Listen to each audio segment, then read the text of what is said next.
예, 오늘의 모닝 브리핑 시작하겠습니다. 연속 상승에 대한 부담, 그리고 잭슨홀 미팅을 앞두고 있는 일정, 이런 것들이 좀 신중하게 투자들을 만드는 그런 이유로 작동을 했고요. 그리고 엔비디아와 보잉이 하락하면서 각각 나스닥과 다우지수 약세에 일부 영향을 줬습니다. 한국 관련 지표는 MSCI 한국 지수가 0.06% 올랐지만 야간 선물은 0.24% 빠졌거든요. 그래서 약간 매물을 소화해야 되는 그런 분위기로 투자들은 평가한 것 같고요. 최근 수급에서 외국인들이 돌아오긴 했지만 본격적인 매수 전환보다는 그동안 팔았던 종목을 되사는 정도로 보여지거든요. 그래서 이런 외국인들 움직임에 좀 변화가 생기는지 이것도 좀 중점적으로 살펴봐야겠습니다. 우선 미증시는 뭐 전반적으로 좀 매물이 출회되는 그런 분위기였거든요. 그러니까 대형주는 뭐 엔비디아 빼고 나면 대체로 좀 선전한 편인데 전체적인 흐름 자체는 연속적으로 올랐기 때문에 여기에 대한 매물 소화가 좀 필요한 것 같다. 이런 분위기가 우세했던 것 같습니다. 실제로 어제까지 8일 연속 올랐잖아요. 그런데 나스닥 같은 경우는 9일 연속 올라간 게 마지막이 1992년이었거든요. 그리고 S&P 500 지수 같은 경우는 2004년. 그 이후로 연속적으로 9일 올라간 적은 없습니다. 그러니까 지금이 뭐 그때만큼 좋을 때냐, 이제 그러지는 않은 것 같다. 연속적으로 8일 올랐으면 됐지 뭐. 그러니까 이런 평가가 나오면서 일단 좀 쉬어가자. 이런 분위기가 좀 있었고요. 또 하나는 이제 종목별 어떤 발목 잡는 상황. 엔비디아가 오늘 2% 빠져서 다시 시가총액 2위에서 3위로 내려왔습니다. 다우지수, 나스닥 하락하는데 영향을 줬다라고 봐야 되고요. 그 다음에 보잉 같은 경우는 4%나 빠졌는데 내년도에 이제 본격적으로 생산될 예정이었던 신규 기종이 기체 결함으로 시범 운행이 중단됐다라는 보도가 나왔습니다. 그래서 이게 4% 빠지다 보니까 아무래도 다우지수에 좀 발목을 잡는 그런 역할을 했습니다. 반면에 이제 일라일릴리는 강세를 보이면서 이제 이전 고점을 탈환하는 그런 움직임이 나왔는데 비만 치료제가 이제 당뇨병 관련된 질환을 현저하게 떨어뜨린다. 그러니까 이런 어떤 보도가 나왔거든요. 그래서 이런 부분들이 긍정적인 영향을 주면서 일라이릴리는 강세, 엔비디아는 약세, 뭐 이런 구도를 보인 게 오늘 이제 증시의 특징이었습니다.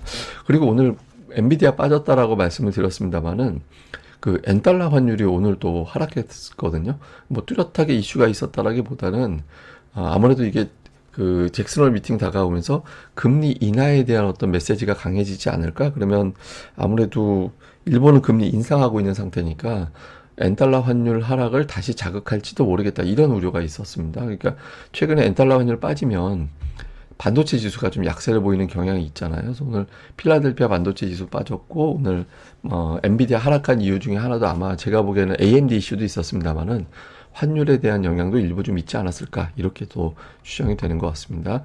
그리고 잭슨홀 미팅 이제 앞두고 있는 상태에서 뭐 투자자들은 대체로 좀 낙관적인 분석이 많거든요. 뭐 내년도 금리 인하를 이제 금리 인하에 대해서 어떤 메시지를 줄 것이다. 그리고 뭐 시장에 부담이 되는 메시지가 나오지는 않을 것 같다. 이런 등등의 이제 뭐 분석들이 있는데 아무래도 일정은 일정이잖아요. 그러니까 앞두고 있는 상태에서 이왕이면 좀 확인하자. 확인하고 나서 움직이자. 이렇게 판단을 했던 것 같아요. 뭐 전체적인 증권사의 분위기는 금리 내린다라는 메시지 줄 거고 뭐 에버코어 이런 데서는 0.5%포인트 인하도 완전히 배제하지는 않을 것 같다. 그러니까 이런 주장도 나오고 있거든요. 근데 제가 보기에는 RBC 의견이 조금 더 신뢰도가 있는 측면이 있어요. 그러니까 뭐 몇 주 있으면 또 다른 어떤 고용지표 보게 될 텐데 뭐 구체적인 신호가 나올까? 그러지는 않을 것 같아. 그냥 대체로 금리 지표 보면서 내릴 거야. 뭐 곧 내릴 것 같아. 뭐 이 정도의 메시지가 나오지 않을까. 뭐 이 정도 분위기인 것 같습니다. 근데 어쨌든 일정은 확인해야 된다. 이런 신중함이 있었던 것 같고요. 증시 관련된 코멘트 보면 여전히 이제 낙관론이 조금 더 많습니다. 그러니까 일부에서는 최근에 증시 회복된 걸 봤을 땐 상승장이다. 그러니까 상승장에서 나온 이제 일시적인 센 조정이었다라는 거예요. 그 근거로는 변동성 지수가 37 이상을 오랫동안 유지해야 되는데 그 이상 유지를 못했다라는 거는 시장이 그만큼 강세장에 대한 마인드가 강하다 이런 측면이 있는 거고 금리에 대한 어떤 기대감을 바탕으로 대규모 낙폭을 만회하는데 1개월밖에 안 걸렸다. 이거는 굉장히 강한 장에서나 나타난 현상이다. 이걸 토대로 지금은 강세장이다. 이런 주장이 나왔고요. 뭐 같은 CFR의 샘 스토발이라는 어떤 분석가는 금리 인하 관련해서 지금은 시점이 중요한 건 아닌 것 같다. 이미 시점은 알고 있기 때문에 이제 규모가 중요한데 이게 너무 늦은 거 아닌가? 여기에 대한 어떤 의구심, 그다음에 인플레이션이 완전히 잡힌 거 아닌데 여기도 서둘면 어떡하지? 이런 것들에 대한 의구심이 있기 때문에 연준에서 저 절묘한 어떤 수를 둬야 될 것 같다. 뭐 이런 취지의 이제 주장을 하기도 했습니다. 그리고 오늘 그 미셸 보우만 이사가 이 사람 굉장한 매파거든요. 금리 오히려 올릴 수도 있어 이런 발언을 했던 사람인데 인플레이션이 진정이 된다면 점진적인 인하가 바람직하다 이런 이야기를 했거든요.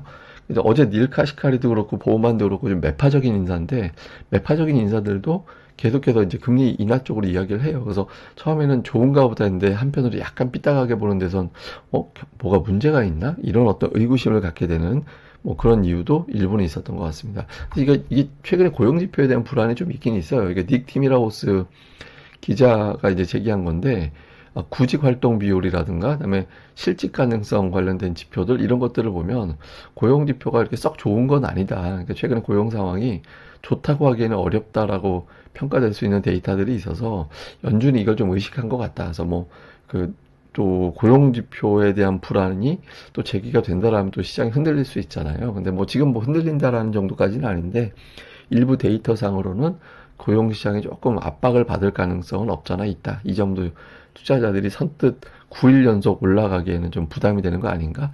그러니까 이렇게 이제 평가를 했던 것 같습니다. 우리 증시로 넘어와서 보면 최근에 외국인 투자자들이 반등, 그러니까 8월 6일부터 시장에 반등했잖아요. 이 기간 동안에 1조 2,700억 정도 매수를 했는데 매수한 종목을 보면 하이닉스하고 삼성전자가 압도적이에요. 그러니까 두 종목 매수한 게 거의 1조 4천억. 그러니까 전체 순매수보다 두 종목 매수한 게 더 강하거든요. 그러니까 외국인들이 완전히 돌아왔다라는 평가보다는 이거 팔았던 거 다시 채워야겠구만. 이런 쪽이에요. 근데 이게 채우는 거랑 매수하는 거랑은 완전히 다른 게 되거든요. 그러니까 채운 건 그냥 시장이 정상적으로 돌아왔어가 되는 거고 매수하는 거는 올라갈 거야. 이렇게 평가하는 거기 때문에 시장에서 보는 건 좀 다르죠. 근데 일단 투자들이 광범위한 매수, 제가 늘 말씀드리지만 지수 곱하기 2,700이면 2,700억 이상 순매수를 일주일에 3일 이상 해줘야 되고 그 중에 절반을 전기전자, 나머지를 자동차, 철강화학, 금융 이런 것들을 나눠서 매수 이런 구도가 돼야 되는데 아직은 이제 외국인들이 좀 조심스러워하는 측면도 있는 것 같다. 이렇게 보이는 것도 있고 그 다음에 이제 코스닥 최근에 업종별 대표주들 움직임을 보면 뭐 반도체가 최근에 반등하는 가운데 가장 좀 강하게 올라오는 그런 모습을 보였고 그 외 업종은 그냥 그랬어요. 근데 2차 전지가 아직 뚜렷하게 어떤 방향을 잡지 못하는 그런 형태가 나오고 있죠.